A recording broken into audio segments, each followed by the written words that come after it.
Praise the lord. ప్రియమైన సహోదరి సహోదరులందరికీ mirror of Christ తరపు నుంచి శుభాలు. ప్రియమైనటువంటి వారులారా, మీరందరూ బాగున్నారని విశ్వసిస్తూ ఉన్నాము. విన్న వాక్యాలను తప్పకుండా షేర్ చేయండి, అలాగే పరిచర్యకు సహకరిస్తారని విశ్వసిస్తూ ఉన్నాము. మరి ఈరోజు దేవుడు మనతో మాట్లాడుతూ ఉన్న బలమైన వాగ్దానాన్ని ధ్యానం చేసి మన జీవితంలో పెట్టుకొని ఫలించే వారముగా ఉందాం. ఇర్మియా గ్రంథము 15వ అధ్యాయము 11వ వచనము. నిశ్చయముగా నీకు మేలు చేయవలెనని నేను నిన్ను బలపరుచుచున్నాను. దేవుని నామానికి మహిమ ఘనత ప్రభావములు చెల్లిస్తూ ఉన్నారు. ప్రియ సహోదరి సహోదరుడా, ఈరోజు నిశ్చయముగా మనకు మేలు చెయ్యాలని ఆయన ఉద్దేశించుచున్న దేవుడిగా ఉన్నానని మనతో బలంగా మాట్లాడుతూ ఉన్నారండి.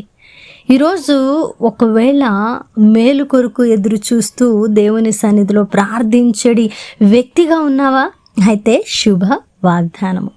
ప్రియమైనటువంటి బిడ్డ, నిశ్చయముగా నీకు మేలు చేయడానికే నేను నీ కష్ట నష్ట ఇరుకు ఇబ్బంది పరిస్థితుల అన్నిటిలో కూడా బలపరిచి నిన్ను ముందుకు తీసుకొని వెళుతూ ఉన్నాను. కాబట్టి ఈ ఇరుకు మార్గములో నువ్వు నొచ్చుకోకుండా, నీవు బాధ పడకుండా నువ్వు విశ్వాసముతో కొనసాగుతూ ఉంటే మరి నిన్ను బలపరుస్తూ గురి ఎద్దుకు చేరేంత వరకు నేను నీకు సహకారిగా ఉండి యుద్ధము నీ పక్షమున జరిగించి నీకు మేలు చేసేటువంటి దేవుడను. ఎంత మంచి మాట అండి. కాబట్టి ప్రియ సహోదరి సహోదరుడా, ఈరోజు మనమున్న ప్రతి పరిస్థితిలో కూడా బలపరచబడుతూ ఉన్నాం. కాబట్టి మనం ధన్యులం.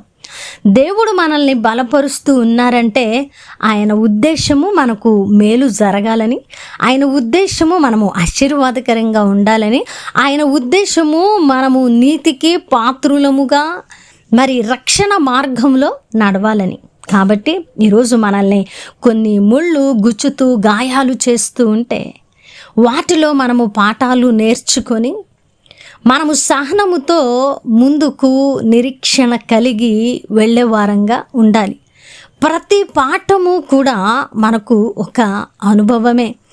అనుభవాల సారము గుండా వచ్చిన భక్తి ఎంతో పటిష్టత కలిగి ఉంటుంది. దానిలో పరిశుద్ధత ఉంటుంది. దానిలో దేవుని స్తుతించేటువంటి సమాధానకరమైన విశ్వాసం ఉంటుంది. మరి వీటన్నిటినీ మనము జ్ఞాపకం చేసుకొని మన దేవుడు మన పరిస్థితుల అన్నిటిలో కూడా మనల్ని బలపరుస్తూ ఉన్నారని, దానికి కారణం ఏంటంటే మనకు నిశ్చయముగా మేలు చేయాలి అనేది ఆయన ఉద్దేశమని నమ్మి ముందుకు కొనసాగుదాం. మన దేవుడు మన ఆశ్రయదుర్గమై ఉన్నాడు. ఆయన మనకు కొండ కోట అయి ఉన్నారు. కాబట్టి మనము మనుషుల మీద ఆధారపడక దేవుని వైపు చూస్తూ ఏ పరిస్థితి ఎలాగున ఉన్నా నిశ్చయంగా మనకు మేలు చేయడానికి ఆయన ఉద్దేశాలు అన్నీ మన పట్ల జరుగుతూ ఉన్నాయని మనం విశ్వాసంతో నమ్మి ముందుకు వెళ్ళే వారంగా ఉందాం. వినవాక్యము ఫలింపు కొరకు ప్రార్థన.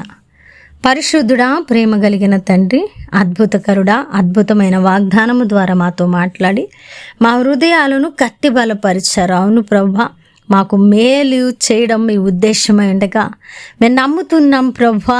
నిశ్చయముగా మీరు మాకు మేలు చేస్తారని మేము విశ్వసిస్తూ ఉన్నామయ్యా. ఇది మీ ప్రణాళిక అయా, ఇది మీ యొక్క ఉద్దేశము అని ఎవరైతే నమ్మారో విశ్వసించారో వారి పట్ల వాగ్దానాన్ని నెరవేర్చండి. అలాగే ఈ పరిచర్యకు సహకరించే ప్రతి కుటుంబాన్ని దీవించి ఆశీర్వదించమని, చేసిన ప్రార్థనకు దీవెన జవాబిచ్చారని నమ్ముతూ ఈ ప్రార్థన నజరేయుడైన యేసుక్రీస్తు నామమున సమర్పించి అడిగి వేడుకుంటున్నాము తండ్రి.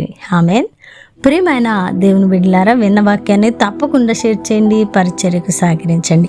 దేవుని చిత్తమైతే మరలా కలుసుకుందాం. దేవుడు మేము దీవించునుగాక. ఆమేన్.